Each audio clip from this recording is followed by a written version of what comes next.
The rest of the gaming industry is shocked that Tomodachi Life is easily outperforming Pragmata. Not only commercially, but it also does more to promote family values because you have several different characters getting married and having children instead of having one loser incel adopting some robot little girl that was 3D printed. Okay? Tomodachi Life is a far superior game to Pragmata in pretty much every single way. This is a game that's endlessly replayable, something that's like really allows you to get immersed in the world you build and the characters you create. It is phenomenal to see just how amazing Tomodachi Life is. But what's most interesting to me about this is how so many people genuinely thought that Pragmata would be the huge hit and that Tomodachi would be the flop. Okay, because we were going through this process like all throughout last year when Tomodachi got announced, and there was this weird push in the community, this idea that like games were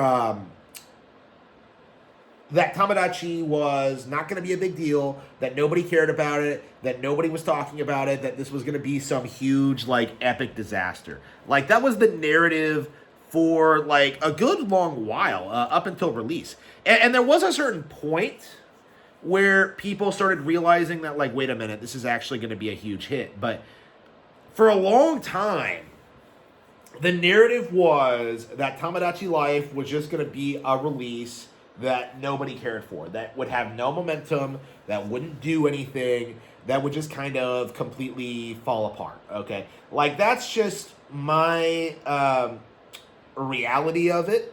You know, that's just the reality of what happened, is that Tomodachi just is a huge, huge, huge Nintendo IP, but the community as a whole, like, very desperately tried to downplay it because they did not want this game to succeed or do well. They wanted it to fail. They wanted it to do everything they possibly could.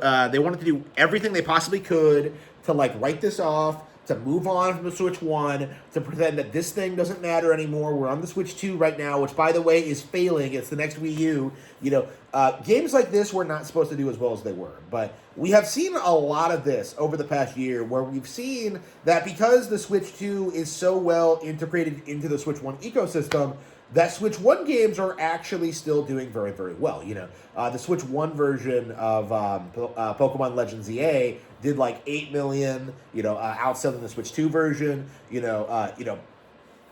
Tomodachi is doing really well. You know, Rhythm Heaven's going to do very well. Like, the simple fact of the matter is that the Switch 1 isn't really going anywhere. The simple fact of the matter is people are still buying Switch 1 games. They're supporting them, and Nintendo's keeping them very, very relevant with updates and with re-releases and the like. Like it's remarkable to see like Super Mario Party Jamboree, how that's still one of the best-selling Switch 1 games. You know, after that initial period when it first came out, where people tried to write it off and say it wasn't very good and that it was disappointing, it's the best Mario Party ever made. Like, full stop. And I just find it so strange, so disappointing that so many people are coming out and like trying to do everything they possibly can to write off Tomodachi, to write off the future of Nintendo Switch 2, to write off Nintendo as a brand. You know, you have guys like trying to say that like the Super Mario Galaxy underperformed because it didn't do as well as the original. You know, one of the highest grossing movies ever made. You're like, oh no, it only made $1 billion. That's a flop. Like, we're seeing a lot of this going forward. We're seeing a lot of this in the industry. And I'm very, very curious, like, at what point people are going to start acknowledging that, like, games like Tomodachi, games like Rhythm Heaven, games like Splatoon even, are quite a bit bigger than the industry wants you to believe. And I think that's going to be the big thing that changes this generation, is that, like, Nintendo is not releasing a lot of major first-party Nintendo games, and they're instead focusing on, like, putting out more niche stuff. And unlike the Wii U era, where like a lot of that stuff was written off and ignored, the Switch 2 era is seeing a lot of this stuff reach like huge highs. Okay, you know, Bonanza has not only made Donkey Kong a household name again, it's probably going to go on to be one of Nintendo's biggest IPs ever, right? Bonanza was a huge hit. You know, Mario Kart World exists. We got Kirby Air Riders. We got like, you know, Pokemon Pokapia. Like, we already have like a lot of really big success stories. So for me, I find it very strange that Tomodachi would be written off for the reasons given by the community. The idea that it wasn't a system seller, the idea that it wasn't a Switch 2 exclusive, the idea that it wasn't going to compete with Animal Crossing or even Pokapia. You know, like, all of this just kind of falls flat on its face when you really take into consideration that this is a completely different franchise with a completely different focus, with like some light overlapping aspects, right? You know, Animal Crossing New Horizons came out like 6 years ago, right? You know, I love Animal Crossing, but we were long overdue for a new Tomodachi game.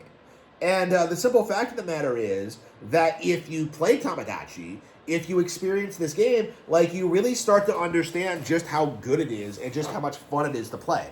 Like, and again, like, all of the excuses that people come up with to downplay this game, whether it's like writing off the gameplay loop or the general structure or the alleged lack of content, like, all of that falls apart when you actually interact with the game, when you actually engage with the game, when you actually experience what the game has to offer. Like, because there's nothing really quite like Tomodachi.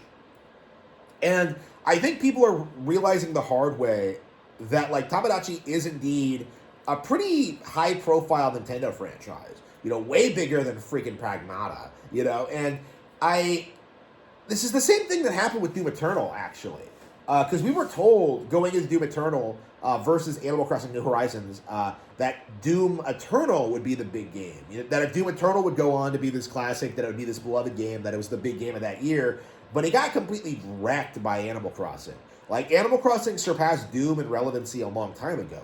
And yet, like, the gaming community just didn't want to accept it. Because, you know, you have the cool, hardcore, mature game for mature gamers on one side, and then you have the Nintendo game on the other. And of course, the Nintendo game is supposed to lose every single head-to-head confrontation there is. And yet, like, we're seeing more and more that isn't true. Like, Tomodachi Life was not supposed to outperform Pragmata, and yet it did so quite handedly. And I imagine a lot of people in the industry, especially at Capcom, are seething. You know, people are, you know, there's all these controversies about Pragmata and how they use Susie Hunter to promote the game. And, like, there are all these, like, you know, negative feelings towards it. Like, the game isn't going to survive the hype cycle, honestly. Tomodachi, in comparison, is going to be played and supported for a very, very long time. Far longer, I think, than most people realize. This is a game that I think is quite a bit better than the masses are willing to admit.